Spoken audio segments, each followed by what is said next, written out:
Let's do this. Good afternoon, everybody. This is a work session of the Anchorage Assembly.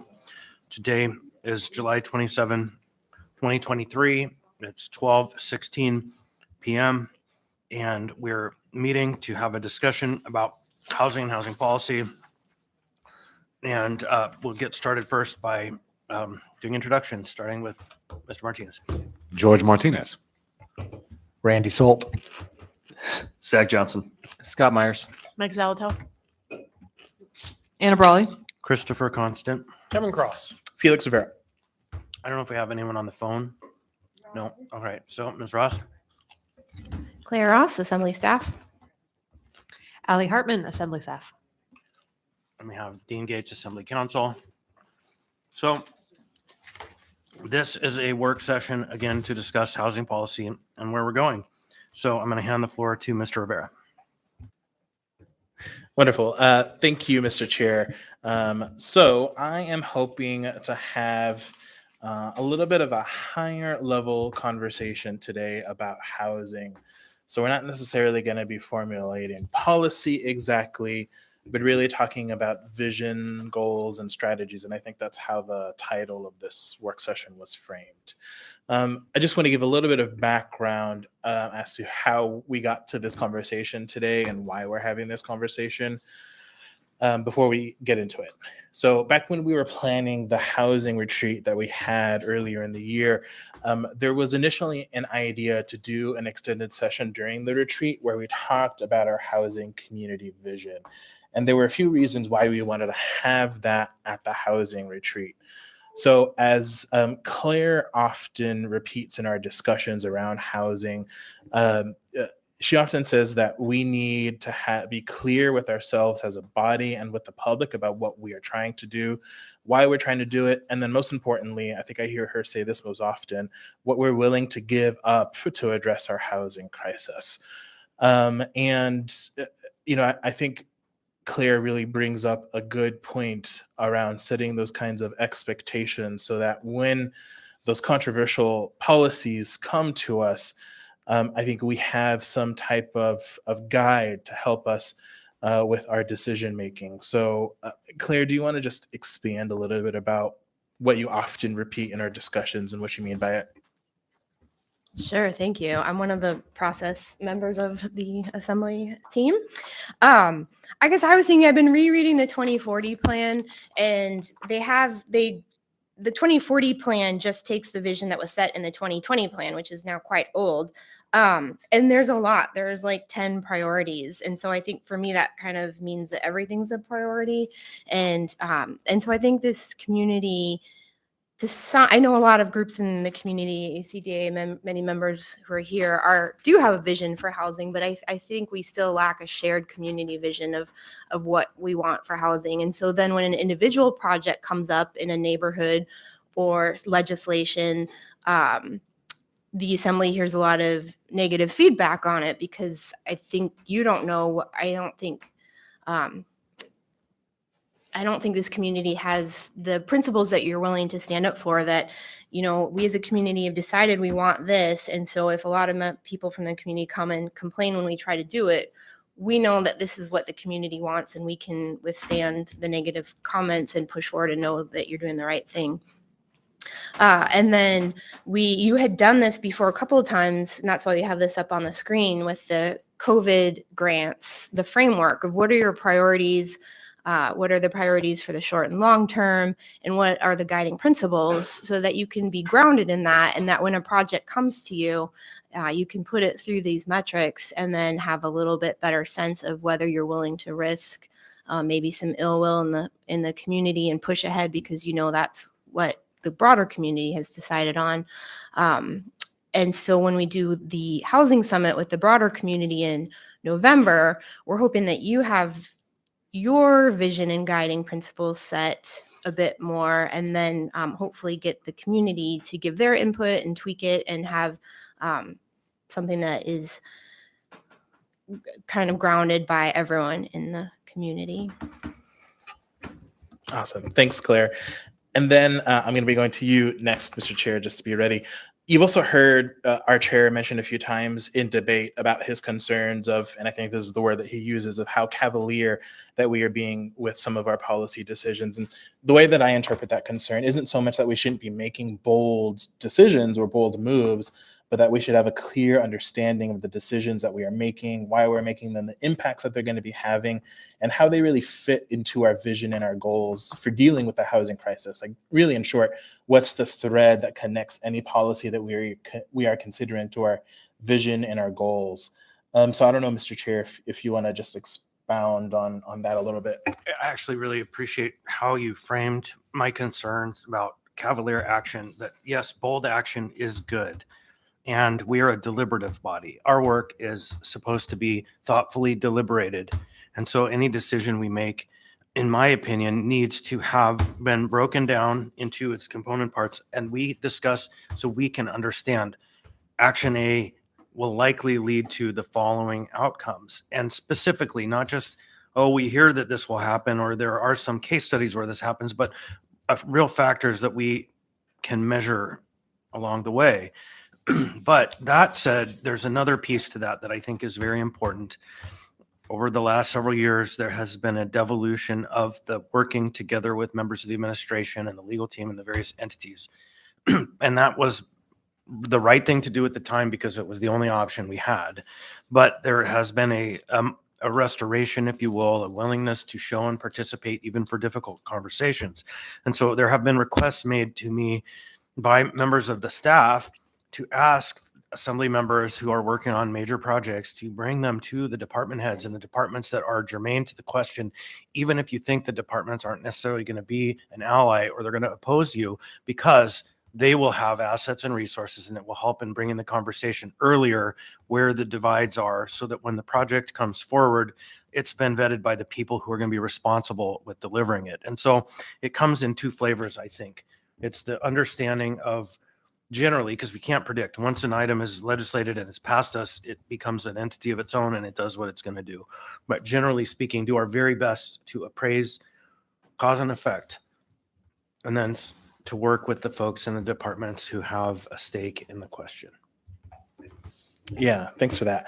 And then I think the third reason why we wanted to have this discussion at the housing retreat, so comparing this work that we're doing in the housing arena to how we handled CARES and ARPA, there was some thinking that we need to develop some kind of decision matrix to help guide our work. And Claire walked through this a little bit, but several of you aren't familiar necessarily with this response framework, but during COVID, the municipality received a lot of money from the federal government in buckets, and primarily three buckets: the CARES, ARPA 1, and then ARPA 2.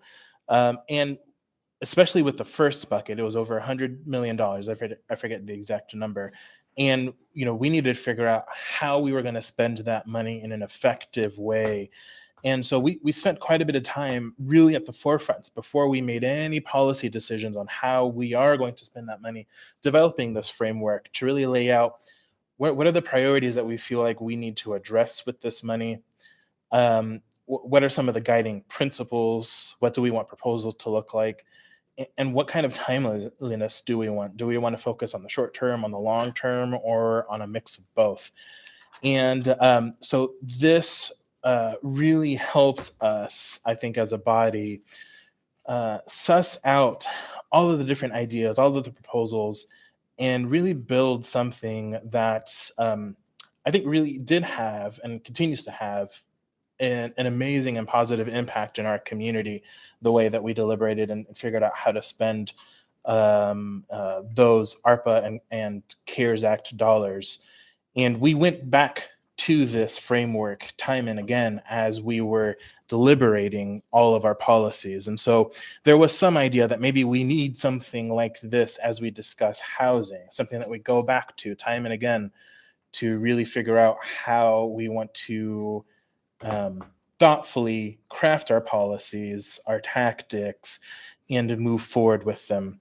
Now, for my part, I'm not necessarily convinced that we need a full-fledged kind of decision matrix, but I do think that having some type of higher level discussion as a group to help us begin to formulate some of those ideas of vision, goals, and strategies, I think is important for us to do. And we really didn't have a chance to do that at the housing retreat. Things went a different direction there. So we figured that this work session might be a good opportunity for us to start having that discussion.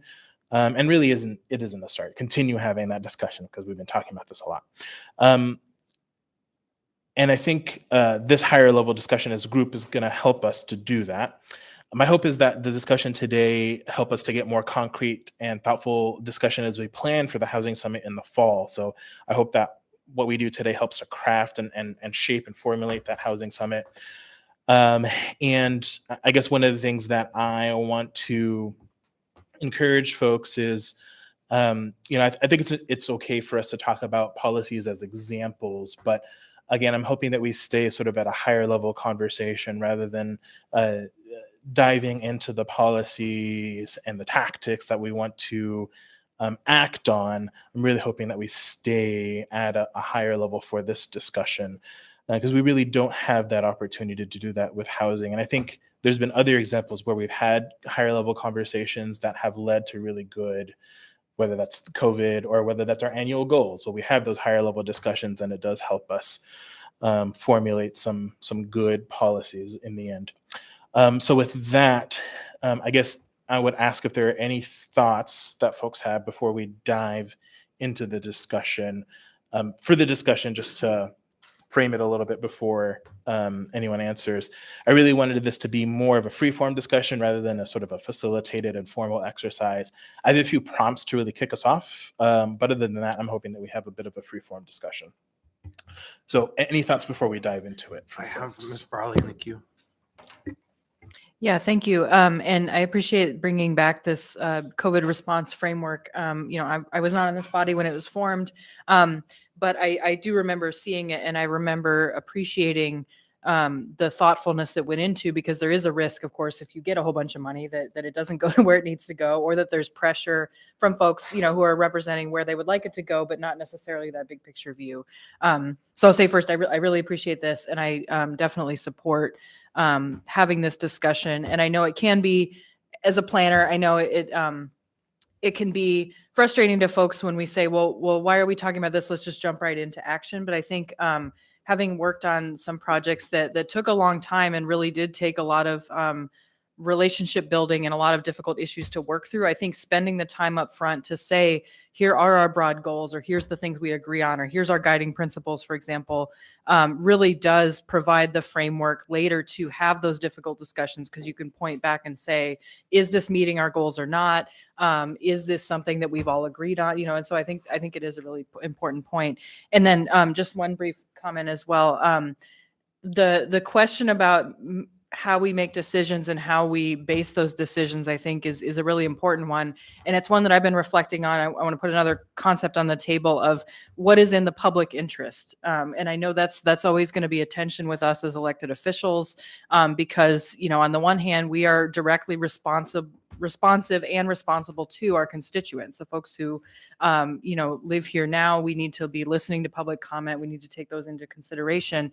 But the public interest is not just the folks who show up at meetings, and it's not just the folks even who live here now.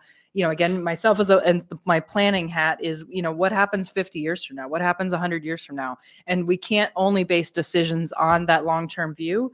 But it is something that we need to think about, and then not get caught up in this idea that we're only representing the interests that are right in front of our faces, or the most vocal folks. And so I think, and again, I think that goes back to big questions like land use and like housing. So again, I just want to put on the table, it's something to think about, is what is the public interest and how does that play out? And then how do we as members and as a body balance those considerations when we're making difficult decisions? Thanks.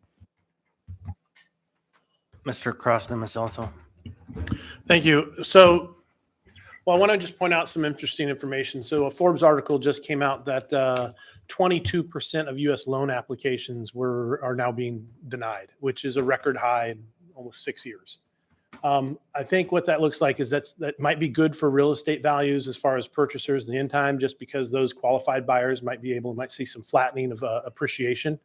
But I'm really concerned that with that many high, it's just going to put additional pressure on long-term rentals, which we've been dealing with. And so whether that looks like, and as that puts more pressure, it's just going to drive it up and drive up the competition. And so I guess as far as our long-term housing, I'm a little concerned about the continued affordability for somebody who's not buying a property in this rental market, and what that looks like as far as subsidies. It's not an ideal situation that we have to subsidize rents because people can't afford them because, just because there's a lack of supply. But I think that's going to continue to be a trend in the immediate future, unless something significant happens. So thank you. Ms. Elzo. Thank you. I hope this conversation today yields what tools we have available to us. We have certain lanes and we're not all the lanes, and identifies maybe things we're interested in, but we need to seek partnership with. We can appropriate, we can create policy, but I don't think this is entirely, we just came from an award celebrating the public-private partnership. This is going to be a public-private partnership undertaking. Also, if there could be some research done, this isn't the first time housing has been discussed and visioning and priorities. We don't want to lose track of where we've been and kind of the policy already set by this body. We may choose to change it or divert from it, but right now that would, if it's still in existence, it would be the existing policy direction of the body until such time as anything new were to be adopted. So I think that that's really important that we go back, because I know in the past year or so, there have been a couple of resolutions specifically around housing, whether it was district specific or municipal specific. And I think that that's really important that we have a legislative history on this already. Thanks. Anyone else? Okay, next, Mr. Rivera. Great, thanks. All right, so the way that I basically have 4 prompts to guide this discussion, and they're really going to be talking about populations, visions, goals, and strategies. So the first prompt, I think, is going to probably sound a little bit benign, but I think it's important for us to have a clear definition of who we are trying to serve. And so that is the question. Who are we trying to serve with our work, and what do these populations look like?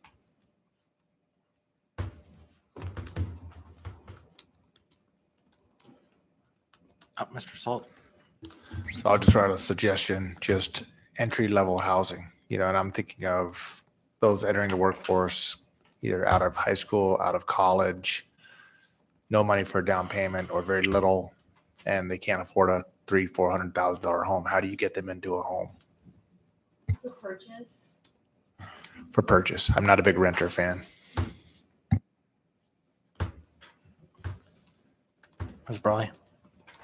Yeah, thank you.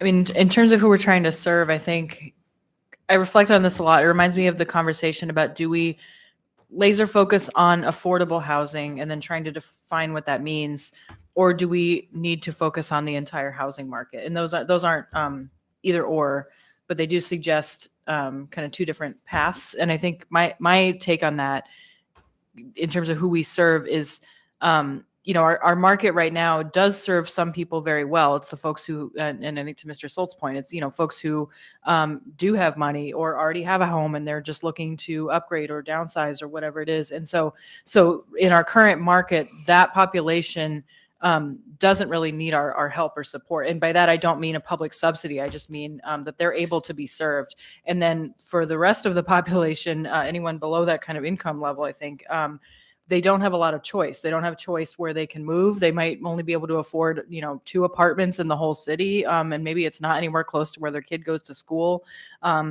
Maybe they want to live closer to downtown and there's not an option. So thinking about it in terms of choice, I think, is helpful. And then it does mean that we're serving everybody, but we're also recognizing that, again, some people in our market right now are served because they have the resources to do so, and then everybody else really isn't. So how can we, again, not just subsidize folks, but really thinking about increasing that choice and then thinking broadly about the spectrum. So that's one thought for me. Ms. Elzo. Thanks. I guess I would be reluctant to define a population, but more look at the goal we're trying to achieve. I mean, and I think housing is the crux of achieving multiple goals. So is it economic development? Because of its economic development, it's the type of housing that would attract and retain a workforce. If it's just overall well-being, then we're wanting to make sure the most vulnerable and seniors have access to housing that they can obtain and maintain. And so I think that it's nearly everyone, and it's the people who aren't here yet. And so I think just trying to be population specific. And also, I would caution against getting too population specific, because what you can probably do is braid opportunities. So if you are looking at market rate multifamily, but if we had a policy around set asides for affordable housing, I don't know, like it just, we can get too segmented into looking at specific solutions that aren't inclusive or leverage a variety a variety of opportunities at the same time. Because it's really expensive to do one thing, but if we're doing 3 or 4 things that all drive toward a common goal, we have more opportunity and more buckets of funding, hopefully, to make that a reality. Anyone else? Yeah, Claire. My idea for coming up with who to serve is to be able to work backwards and say, we want more entry level housing for young people. And so that's probably more condos or duplexes. And then, so then how do you get more condos and duplexes? And then you look at the barriers, and then you come up with the legislation of, okay, we need to make it easier to build 3 and 4plexes. So you're not just saying we need more housing, but it's a little bit more targeted to figuring out the type of housing needed, and then the legislative levers that you can push to then get that housing. Others? Mr. Rivera? Great. Thanks, Mr. Chair. All right. So then, thanks for that. That gives some helpful framework of pretty broad of the population that we're trying to serve. And I think it translates pretty well to a lot of the discussions that we have had. So the next prompt that I have is really, I think, getting into our vision. So what are we trying to do for the people that we are serving? Getting to like a specific example that Claire brought up for the folks who are entering the workforce or exiting a high school who want to purchase a home, having that availability of those quote unquote starter homes, right, for folks who are entering the workforce, exiting high school. Do we have that? Is that something that we want in our community? That's the kind of thing that I am looking for in this question of what are we trying to do for the people that we are serving based off of the populations that folks have described, as well as the other ideas and goals that folks have mentioned. Mr. Martinez, Ms. Zolto. All right, just if I may, a process question. It would be helpful to hear, for me at least, from my vantage point, to hear what the prompts are preemptively to understand the arc of the conversation to come, because that would be helpful for me. And just as a point of consideration, discussions like this, I think, are often helpful to have prompts preemptively. And if there's a way to include those things, these prompts that we will discuss, because if I feel underprepared to be able to have a thorough, robust discussion, and it also seems that maybe some of the prompts are not necessarily sequentially ordered, because the second prompt, as just described, seems a little out of place to the first discussion, to the first prompt in the first place. So I just would give a little more consideration to the structure slightly. Thank you. Mr. Rivera? Yeah, thanks. So broadly, what I'm trying to get at is a few things. This work session is called Visions and Strategies. So what we're really trying to get to is what are our visions that we have for housing, and specifically what I mean by that, and I think what we are trying to get to with that is a sense of what do we want to, and this is just, I'm going to just use an example that was in an email between Claire and I. We want to attract more young professionals to move to Anchorage, and we think that those young professionals are looking for attainable homes to purchase, and that those attainable homes don't exist. So essentially, we're trying to get down to those kinds of higher level visions. Then we're trying to get from those visions to how do we get from point A to point B. And a lot of this exercise is really to help with us with communicating to the community writ large, to our community councils, to our constituents, to our partner organizations and groups, that these are the things that we think, whether that's in our policies, resolutions that we have passed. We've maybe defined some of these things already, but I think it's important for us to go back to that, further refine these things, and really for me, and based on the discussion that I have been having with Claire, the chair, and others, having a sense of that community vision of what our community goals are for achieving our vision, and then the strategies thereafter, I think are important, because we can talk, and I'm just going to use a specific example, and then happy to hear George's response.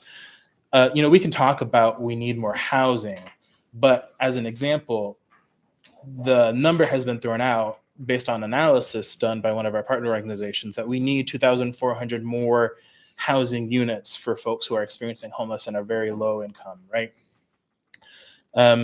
Obviously, that's not going to be something that we, the assembly or the municipality, achieve on our own. But what kind of vision or goals can we as an assembly set to help us achieve that? And for me, one of the things that would be great to take to the housing summit when we have it in October is we want to achieve building those 2,400 units, and we want to build, our goal is to get 300 of those built every year for the next X years until we achieve hoping to have, and it's all going to be, as others have said, probably a little bit jumbled with how we have it. It's not going to be, clear cut of vision, goal, strategies, but that's where I'm hoping to go with this conversation, if that helps. Go ahead. Thank you. So my vision is I'd love to see us have, I'll say world-class, but an acceptable tiny home community, something that's not low income, that's cool, hip, has gathering places. There's plenty of examples out there in the lower 48 where this is taking hold. And the purpose is to, again, take that young professional, give them the ability to purchase a home for 60 to 100 grand, whatever the cost range is. Not a failure of a mobile home park, and start building equity so they can have that 10% down to move into a family home when they get married, because renting is just an endless cycle where you can't save for a down payment, and the landlord, not in all cases, but is keeping you in the rental cycle because that works for them. And we have to find an easy way to help our population save or enter the market so they can stay in that market. Again, like Ms. Brawley said, once they're in that market, we don't have to worry about them. They can sell that house, take that equity, roll it to the next house. Thank you. Ms. Zolotel, then Mr. Cross, then myself. Thanks. I guess I want to jump back up a few levels and talk about why are we talking about housing? Because I think if we can define the various reasons why we're talking about housing, then we can start to talk about what under each of those things we might want to do. And then after we identify what might need to be done, maybe not what we want to do, but what might need to be done, then we can talk about how to do it. So why do we talk about housing? I think part of the reason why is we have a homelessness crisis.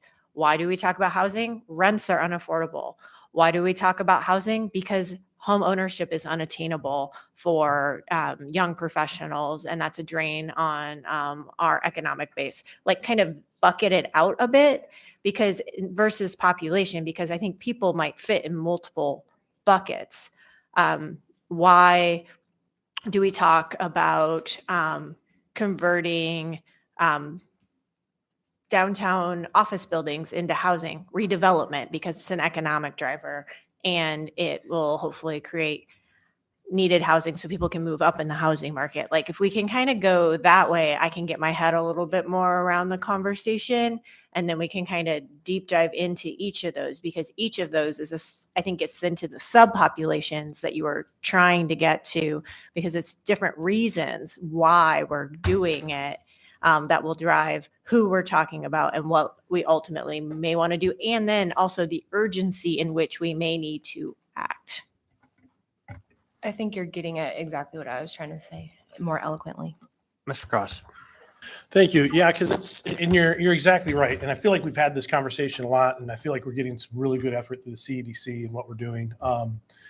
But it's interesting because, I think what we look at when we say, what is that population we're trying to serve? Over the last 10 years, we've gone from 3.4 average household members to 2.5. And I want you to think about that. If it's 3.4, we're figuring two houses have 7 people. It means there's one house that has 2 parents and a kid, and the other house has 2 parents and 2 kids, which is those larger homes. But at 2.5 people per household average, that means one house is just 2 parents and no kids, and the other is 2 parents. Is 2 parents and one child. I don't know if that concerns you, but I'm concerned that we're so unaffordable. People don't want to have kids because they're not cheap. Okay, I can tell you they break everything and I don't know, where did the nail polish come from? Okay, so.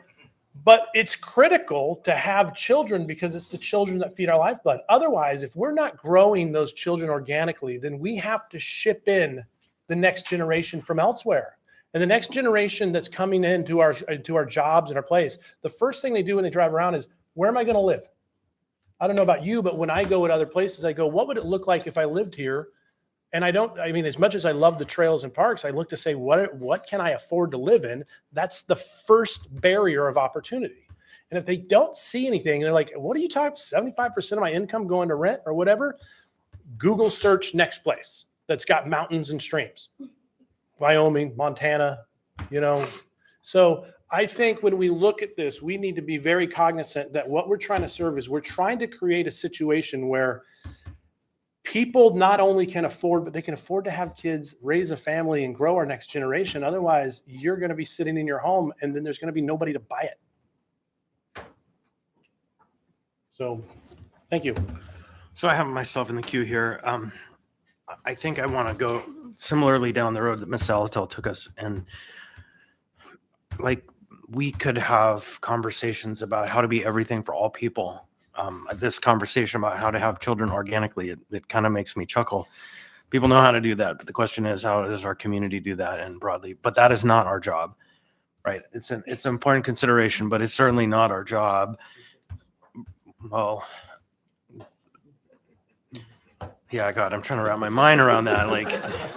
What does that mean? And so what I would also like us to do, whether it's today or in the near future, is when we take all of these big and great ideas, is to hammer on them and narrow them down into what is our role, because our role is limited in the government and how we are supposed to implement our functions. We appropriate, we set policy, we amend the code, we do a lot of things, and we can have a bully pulpit to talk about matters. But I want us to narrowly tailor our efforts to the things that we have in our domain that are ours really. And then all those other things, we join in collaboration with those other players who do their thing. And so one track of this, I think, should be very carefully to screen out those things that are partnership ideas, other people's money, how we do this work with their efforts, and then a careful scrutiny on what is our lane. And we should stick to it as much as we can. Next item, Ms. Brawley. Or no, I'm sorry, Mr. Myers. Thank you, Chair. I wanted to, actually, you stole a lot of what I was going to say, but I want to piggyback a little bit what Ms. Zalatel said in addition to what the other thing we can control is spending and budgeting.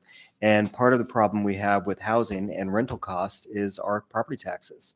Our property taxes are very, very high. And so when that's, if someone's paying rent, they're still paying property taxes. It doesn't matter. The landlord's not paying that for you. It's getting pushed down to the tenant.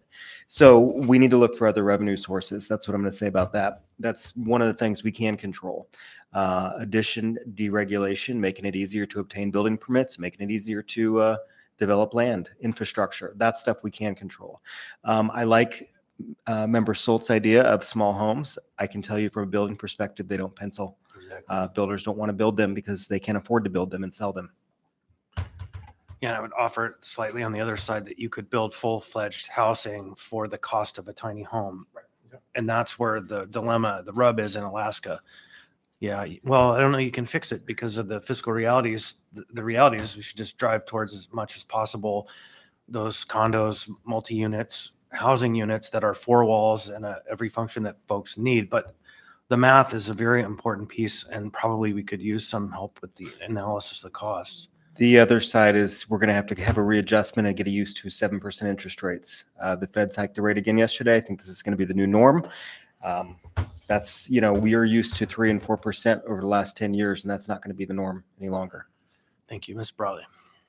Yeah, thank you. And I think that the segue there is talking about policy, which I think is in our lane. Obviously, not every level of policy. But to the point about households, it's interesting. I think, and getting back to the why of housing, I think part of why we are here where we are as a city and what a lot of other cities are facing is the result of national and state and local policies, everything from zoning to favorable mortgage rates to a history of investing in certain types of housing and not others. And even just the idea that the nuclear family is normal. I think that is a very that's something that became normal in the 20th century, but I think before that, and still now, we're seeing more and more multi-generational households.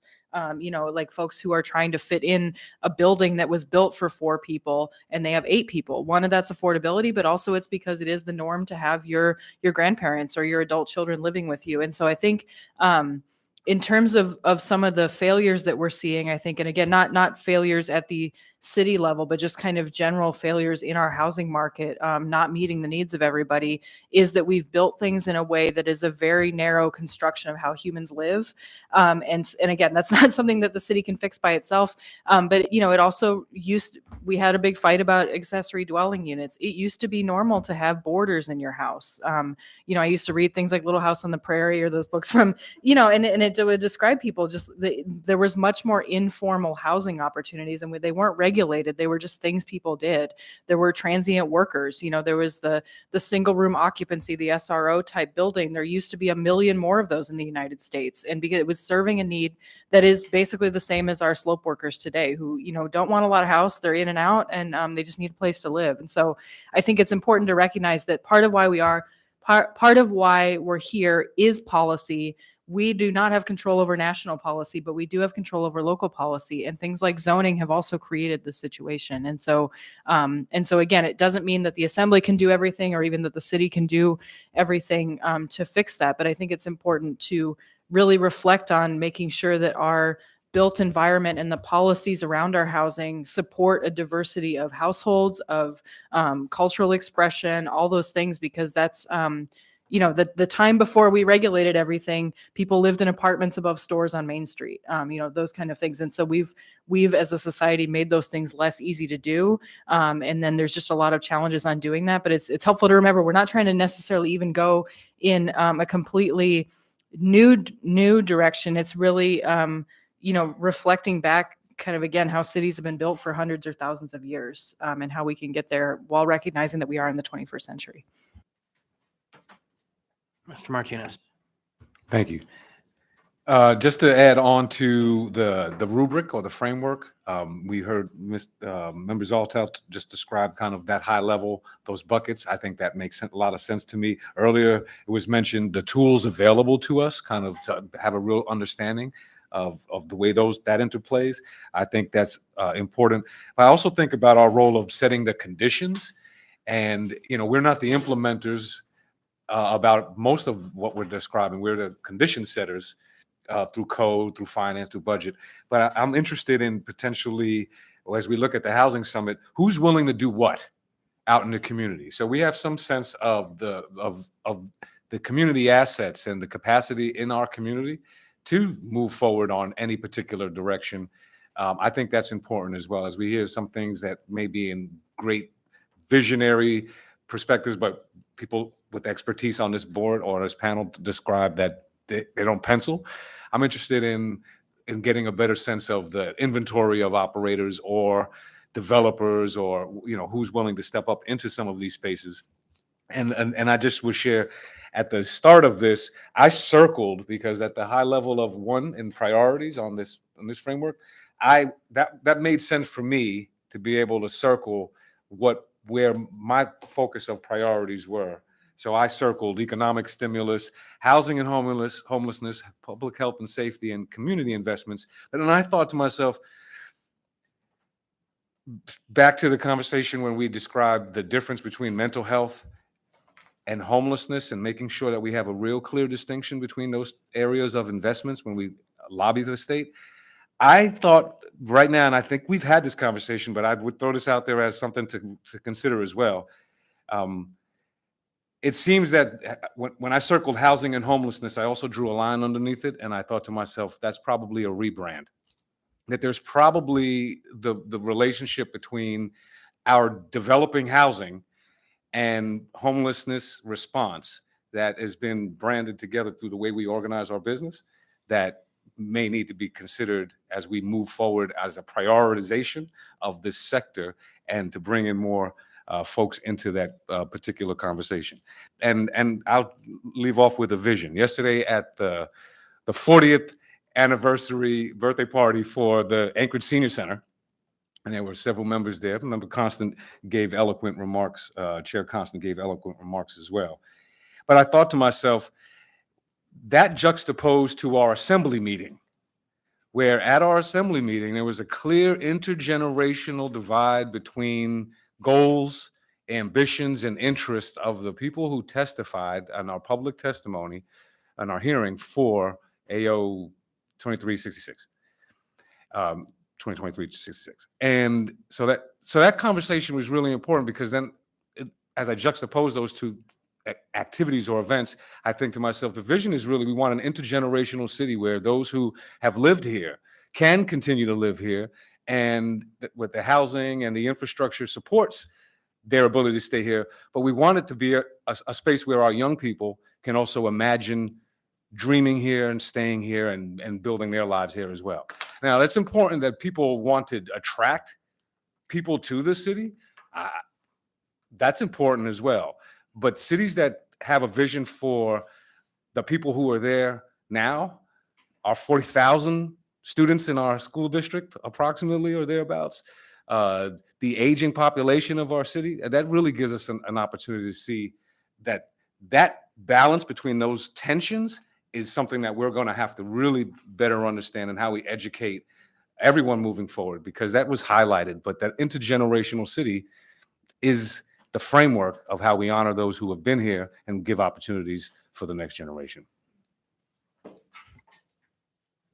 definitely like that lens. Anyone else? So I had a note here somewhere. Yeah, I think Ms. Brawley, you mentioned that, we have policies now that have made it so you can't effectively build an apartment above a storefront on Main Street. But actually, I believe we have policies that have effectively wrecked Main Street.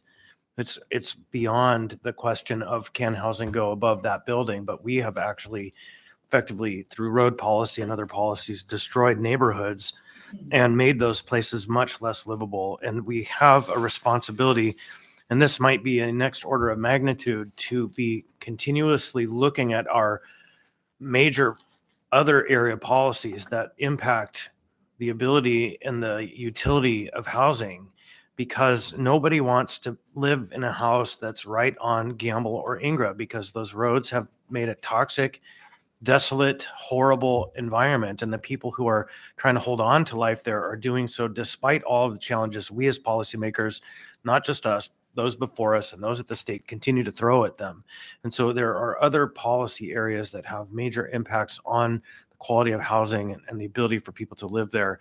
You know, we have effectively allowed flea bottom, kind of a theme from Game of Thrones, to exist in our town by policy or by not looking what our policies are doing. So I hope we are very careful in thinking through what our policy changes are. So 40 years from now, they don't look back at us and think, look what they did to us, just like we look back and think, oh my God, look what they did to us. And so a careful inspection is very important to know what we're doing, how these policies interplay. It's complex. Mr. Martinez. Yes, thank you. And that brings to a really great point of how we utilize our structure and our committee structure to break down the elephant, right? And so, like, the fastest way to break down the elephant is bite. And to Mr. Cross's point, we're doing some work on the biting of housing and the codes and the overall structure through our committee, the CEDC. But to your point, there's these overlaps. So when we think of potentially big projects coming down, maybe it's how we break into work through the committee structures as well, so that we're all working on various aspects of a bigger project through our different lanes in the committee of those particular areas of focus, right? So as often projects will come through a committee that rely on other changes, and we'll hear about that later on. And maybe there's just a way to organize the flow of the elephant eating better.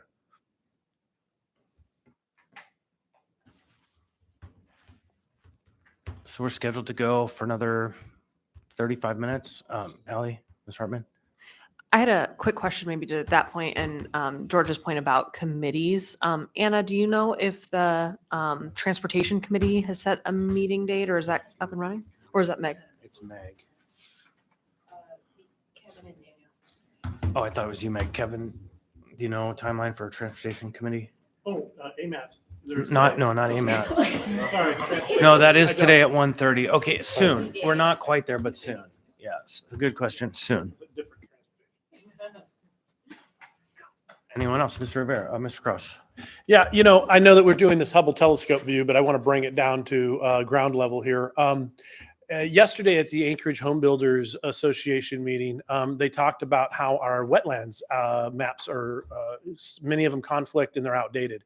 They said there's been several instances where, you know, things are designated wetlands, but they're on 20-degree slopes with a road across it. And it's been this way for 15, 20 years. And so, I mean, maybe one of the things we look at is we just assume that a lot of our land, or that there's large plots of land out there that just aren't buildable because they're wetlands. But I don't know how often they update those maps, because water changes, earthquakes happen, same shift. And so, you know, and whether or not there's usable lots out there within Anchorage that are actually, you know, now feasible, that long ago when they did the wetlands maps is, and I guess we can bring that up at a CDC meeting, but I think it'd be important to make sure that we're working with accurate data regarding the consistency of our soils. So thank you.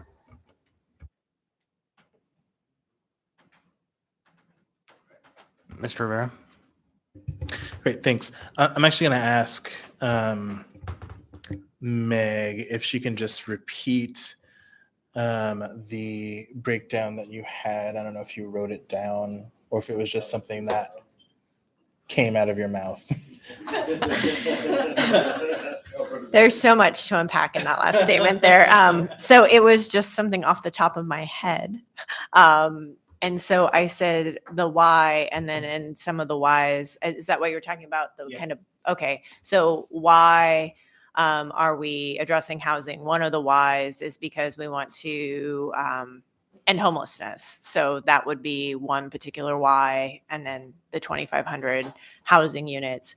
Why are we addressing housing? We want to, because rents are unaffordable. and the vacancy rate and the supply is so low. So we have a kind of competing market there that makes it really hard for people to obtain housing.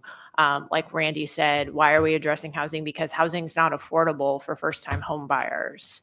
Why are we talking about redevelopment around office commercial into housing? Because it's economic redevelopment in addition to adding housing units. And they might be actually options for people to move up in the housing market instead of being starter. Like it's all a progression. So I hope that was it. Okay. Great, thanks. No, that's a helpful list. Thank you. Wonderful. Well, I really appreciate the conversation so far. Certainly don't need to belabor this and continue this conversation. I guess I feel like I have something on the bone to chew on as we continue to plan the housing summit. Claire, is there anything else that you feel like we need to get out of this work session? I'm finding this very useful, and I think everything that everyone has said, I could incorporate it into a document that you would hopefully probably all mostly agree on. So I would just encourage you, if you have any last thoughts, to speak up, because I'm gathering a lot of good stuff right now. Ms. Brawley. Thank you. One category, and this is again probably in the category of much larger and gets outside of the scope of what the assembly can do. But a lot of our discussion about a housing affordability focuses on the cost of rent. But I think it's also important to keep in mind the discussion about people's wages and income and ability to pay for that rent. And that can include being able to start a business, being able to take that risk. For example, this stat may be out of date, but I heard the generational demographic who is most likely to start a business is age 65 or older, because they can access Medicare. And so they're not having to pay for insurance. I mean, certainly they're paying for supplemental insurance or other pieces. And then a lot of the housing affordability stats are around, a person making the typical wage or minimum wage, or not even minimum wage, in our town and in every town is not enough to afford a house. And so I think, again, it does go certainly outside of the assembly's purview in terms of wages and income. But I think we also need to think about how we make it easier for folks to start a business, to grow a business, to be able to hire workers at living wages, things like that. And so I know it's tricky because that's not explicitly a housing policy, but I don't want it to get lost in the conversation, because it is the other side of housing affordability. Because we do see places with, they do respond to. Traditionally, Alaska has been said to have higher wages. And so, our cost of living is higher, and that's kind of the offset to that. But I think it seems like more and more there's a disconnect there. And it's not one particular industry, but I know, for example, the hospitality industry, the service industry, a lot of our big industries, it is very difficult to actually live here and to do those jobs. And then I think in the past, it's been more possible. We hear stories of folks, I was able to pay for college because I worked up here for one summer. And I think it's important to recognize that's less and less true. And it's something that we should continue to think about, even as we talk about the supply side of housing, because there's also that demand side and that ability to pay. And that's another way, again, to make sure that we're not just increasing subsidies for rent, which are important and I'm not against. But I think it is important to think about how we help people be independent and how we make sure people have living wages and are able to pay for things like healthcare, pay for things like a car, because our city's built around cars, and again, pay for housing. So, and I'll riff one last part on the conversation started with, who are the people we're trying to serve? We don't really need to serve necessarily people who are in their kind of homes looking to downsize, upsize, move around, who are established in the housing market. But to Mr. Meyer's point about getting used to living in an environment where, at least for the near term, rates are higher than they've been, the reality is we have those two factors that are killing our market. One is the rates are high, and two, values are high. And so people don't want to sell because they can't find a place to move to. So the market gets stiff, ossified, and it's not moving. And so those people who are in those classes of housing that we don't necessarily want to subsidize are in fact key players in the housing mix that will ensure we have a place for people to move in and up. And so I'm not sure where we approach that from, but the factors that we all live with on a daily basis, trying to figure out how to support the lower and the middle end to get in and up, are bound inextricably by the people who are owning current houses and are not willing to list for lack of an option that's going to meet their needs that they could afford. Why trade up for 7% when you have 3? And so, or trade down to a smaller place and let someone have your family home. Right. And so anyhow, that's one of those market factors we're going to have a real hard time squaring and just facing. But to me, we can't ignore those folks in that set of housing units that are pretty stable, because they're the ones with the lock and key. That's the keystone, if you will. Thanks. Anyone else? Are we going to adjourn? Oh, Meg and then Allie. So I would recommend, as part of our background research, that we definitely pull down the USICH and the HUD federal strategic plans on housing. The number one goal in both of those is about braiding and leveraging resources, federal, state, tribal, and local, and then private. Because I think what we'll find is if we really put our mind toward that, we've seen some success, and we can probably start to identify some additional barriers where it's just sometimes difficult to be the biggest city in a state that has a lot of need. And so we can have that conversation around that. And I see, okay, So, go ahead. Thank you. Just oddly, I just took some notes from a business card and put them in my phone and sent a text, and I look up and there she is. The region administrator for the Northwest for HUD, Margaret Salazar, is here. Why don't you come on up, have a seat with us? Welcome. We're glad to have you here. And we were just finishing up a conversation about our housing strategy. I don't know, we'll let you do an introduction, and then maybe we'll let the spokesman for this meeting do a brief summary of what you missed. But welcome, and please introduce yourself. Thank you so much for welcoming me to this work session. I'm just thrilled to be here today. Again, my name is Margaret Salazar, and I'm the HUD Regional Administrator for the Pacific Northwest, which includes Alaska, Washington, Oregon, and Idaho, and was excited to be able to join folks and assembly members this morning for a celebration on the work that's been done to acquire motels and create new permanent housing opportunities, and our partnership, public-private partnership with the Rasmussen Foundation to do that work. So really what I'd love to just start out with is to say, please see HUD as a resource, not only because there are a lot of federal dollars out there, some of which you already might be aware of in our existing programs, but some one-time resources coming not only from HUD, but our federal family that could be deployed for housing. And so we can not only help you use those dollars, but provide technical assistance. And there's a couple of opportunities I'll talk through today, but really excited to be able to join you this afternoon. Thanks for making some space. So I'll put you on the spot, Mr. Rivera, since you've been kind of leading the charge on some of this between you and Ms. Zalatel. So why don't you go ahead and introduce yourself to the administrator and then take the floor. Great, thank you. Hi, my name is Felix Rivera. I represent Midtown along with Assembly Member Zalatel, and I am the chair of the Assembly's Housing and Homelessness Committee. And we are just about wrapping up a work session where we're really talking about our housing vision and strategy. We're taking it more from a 30,000 foot level versus what we traditionally do, which is focus in on the deep dive of the policies and the tactics. And a big reason why we're doing that today is because we're getting ready for a housing summit that's going to be happening in October. And, I think it was really important for us today to really talk about fundamentally, why are we even talking about housing as a community? It might seem pretty obvious, right? The answers to that. But I think it's important for us to understand that reality so that when we go to the community and go to the community with these policies that may seem controversial at face value, our community can understand this is why we're doing this, because we are facing this crisis in our housing market, homelessness crisis, rent affordability crisis, all of these different issues. And this is the vision that we hope to achieve. And so really great conversation today. And I really thank you for being here.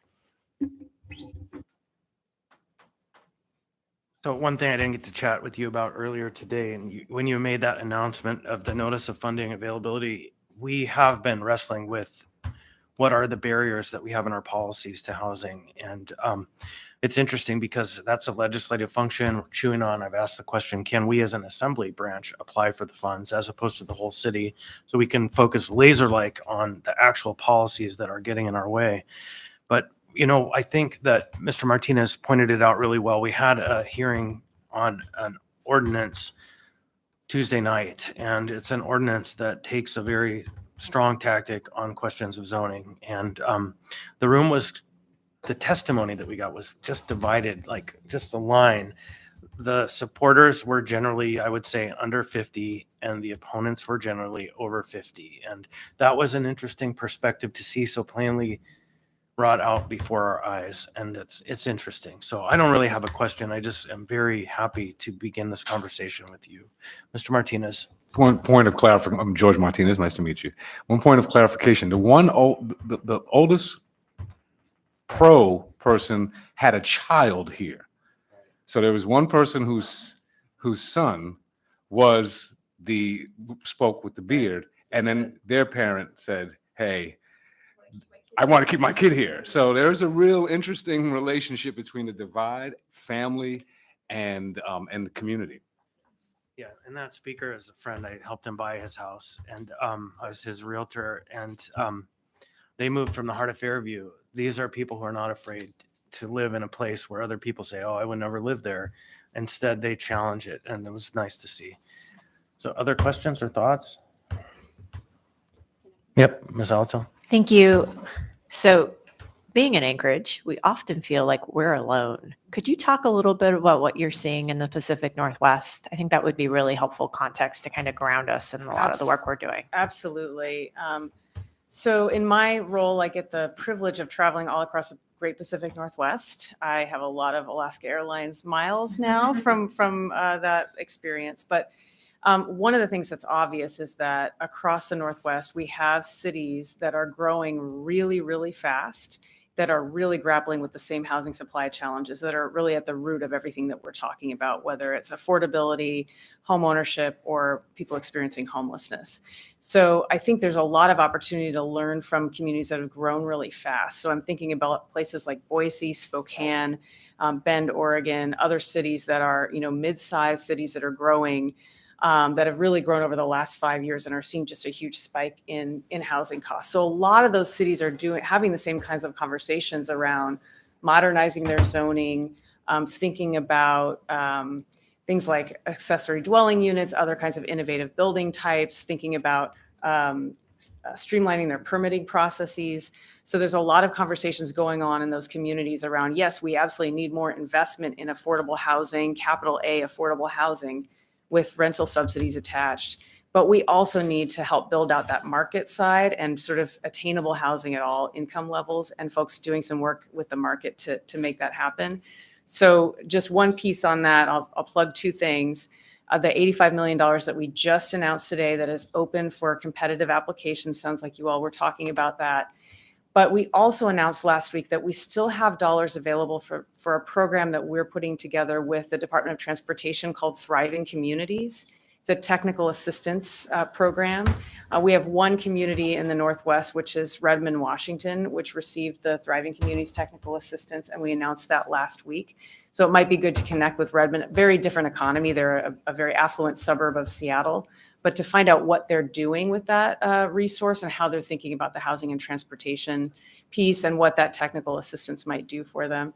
I would say the other thing that we're seeing, though, is that folks are really trying to work toward that long-term build out of affordable housing supply. And we know that even with reducing regulatory barriers, it's going to take a while to catch up to the need for that kind of affordable housing to get in the ground. My background is in affordable housing finance. I've financed a lot of deals over the years, and we know that even if you streamline it, you're still talking about, at the very fastest, 2 years, right? So folks are looking at things like acquisitions. Definitely the motel acquisitions has been something that we've seen all across the Northwest that's been successful. And then folks are trying to figure out some interim strategies to provide sheltering and to provide transitional housing in a way that is connected to that long-term housing space. And I think that when we talk about housing first and really those ideal approaches to housing and homelessness, our main goal is to make sure that these interventions are all connected so that we don't have a patchwork of different sheltering and transitional housing options that are not connected to moving people into permanent housing. So those are a lot of the conversations and really the tensions that you're seeing play out in cities across the Northwest, where folks are really grappling with what is my short-term solution? You know, what kind of model could I put into place quickly that would help me to be able to house folks while also being able to put some investment into long-term housing? And that tension is alive and well across the Pacific Northwest as folks are trying to make those decisions.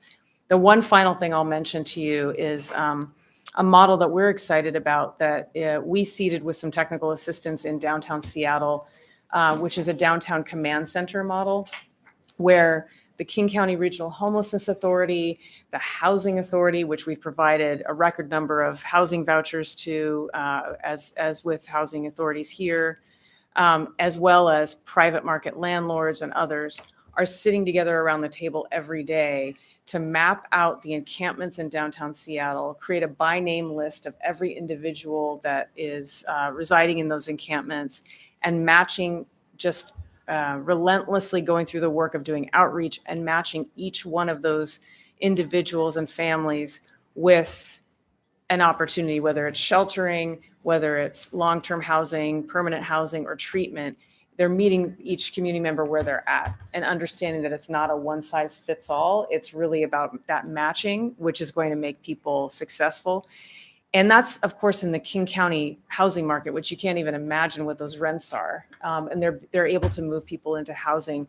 And what's really exciting is that they have one of the highest retention rates in the nation because they're doing the work up front to map out those encampments, talk to folks and find that solution that's going to be successful.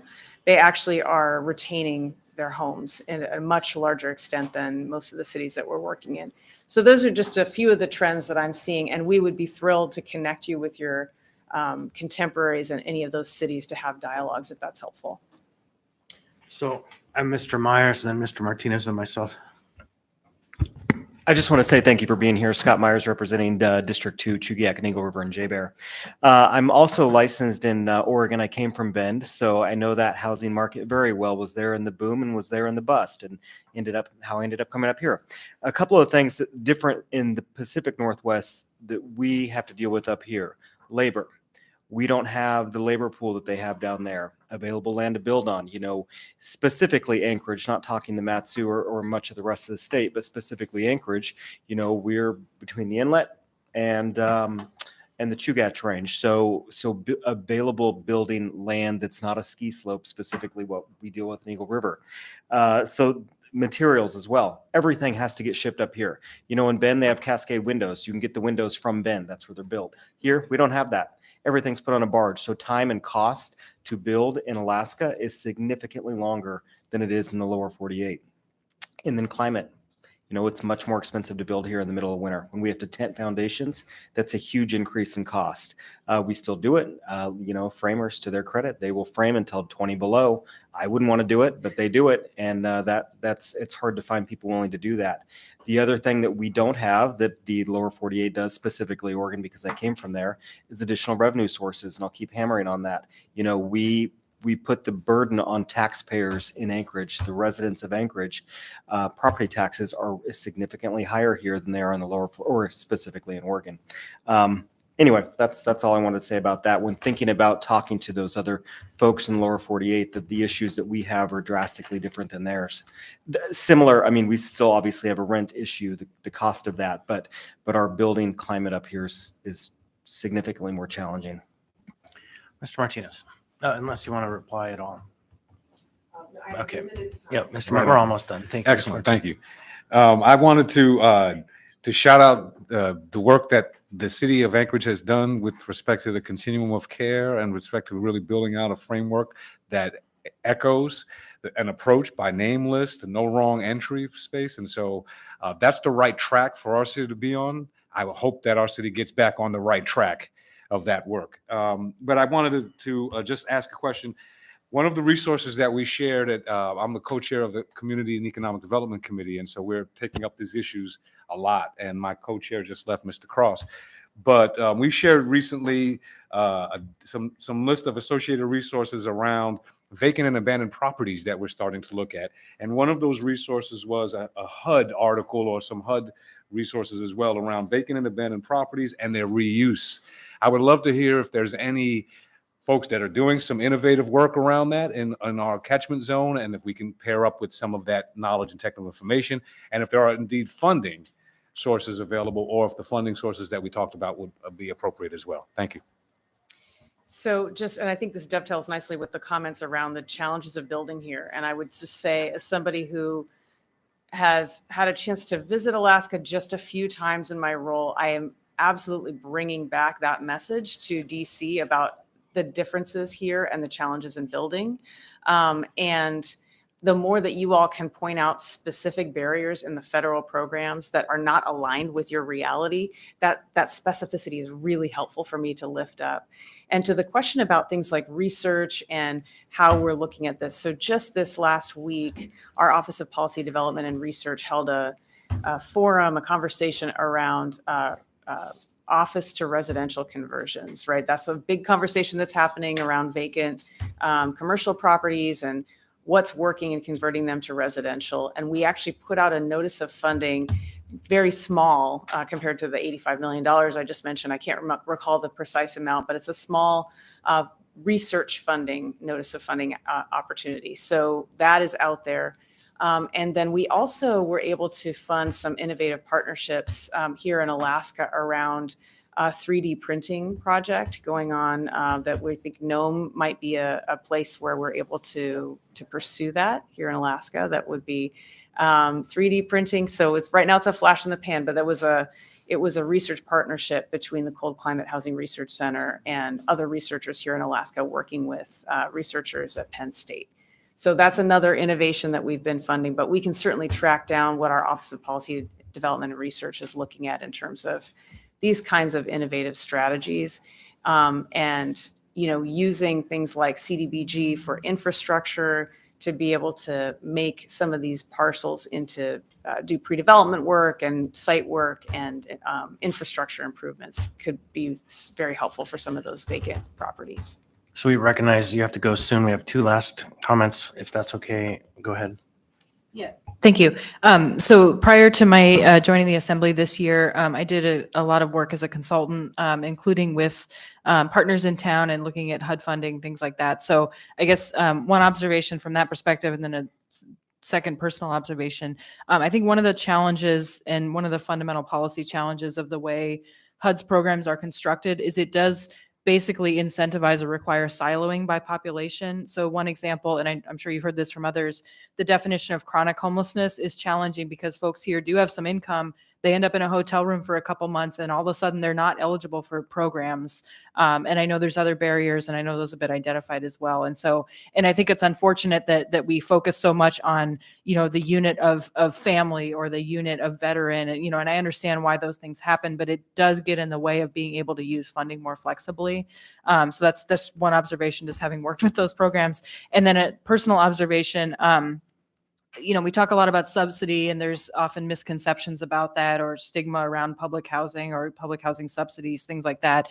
I think it's important to understand, and I know this is above your pay grade for sure, the biggest housing subsidy in the United States is the mortgage interest deduction. And I know that's not HUD's purview, but that is a policy. I was just looking it up. It's been in place for over 100 years. And so all of us that own homes and use that in our taxes, we are being subsidized by the federal government for owning a house. And so I just want to state that, again, knowing that that's not a HUD policy, but it does put your budget in perspective in terms of the foregone revenue that we could be putting to other things. So that's, again, personal observation.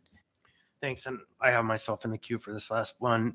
Interesting you would bring up the issue of the siloing. There's a very specific condition that I have witnessed a few times up here that is it's just super troubling. We are creating all of these housing first and other housing opportunities that are supported by vouchers. We have individuals who are moving off the streets and into these housing units. Those individuals, some of them actually find themselves ready for a long-term treatment intervention. So if they accept the treatment intervention, they lose their housing voucher because they're no longer considered homeless. And so what I have heard some providers do is hold that housing unit open, kind of mask it in a way so that it is still theirs. They still have it. They still have their voucher and they go to treatment, which means either we have somebody losing their support because they're getting treatment, or we have an empty bed that could actually support someone if we had an alternative. And so there is a very interesting dilemma that I have seen probably half a dozen times in the last 2 years. And so some work to figure out how to cross those boundaries a little bit would be a really effective tool. And then finally, I would say this, I'm interested to learn more about this Thriving Communities grant with the Department of Transportation. My district is the urban district, and Midtown has some of the same dynamics and a little bit of East Anchorage, but the core of the downtown has long been the neighborhood where people were de facto redlined and steered and put into this place where they belong and they don't belong anywhere else. And so we have a highway system that was built. We have probably one of the few examples of a federal highway that cuts through an urban neighborhood without any barriers. You could stand with your right hand on your hip and lose your hand to a truck on a federal highway. And that's where, of course, our poor people live. And so they did successfully receive, after great activism and support, federal, state, and local, a Reconnecting Communities grant. And it's the only one in Alaska. And so we are doing that work. But it's good to know more about these technical assistance opportunities. Anyhow, it's enough rant. Thank you so much for your participation and being here. If you want to say any last things before you head off to the airport and head back south. Yes, thank you. I just want to appreciate the work that you all are doing and digging in. We're watching it. We're rooting for you. And again, please see us as a resource. Definitely we'll take the feedback on how we can do better, but there's always opportunities to engage us in sort of these constructive dialogues and technical assistance. So we look forward to furthering the conversation. Again, thank you for all your hard work. One last note, Ms. Altel and I met in this room yesterday with the director, the administrator, on the resolution and the issues relating to the formula. And we're cobbling together a strategy, and we'll have a report back to the body in the not too distant future about our plans. Thank you, everybody. Anyone else want to speak on general matters? We are adjourned. Thank you. Sorry.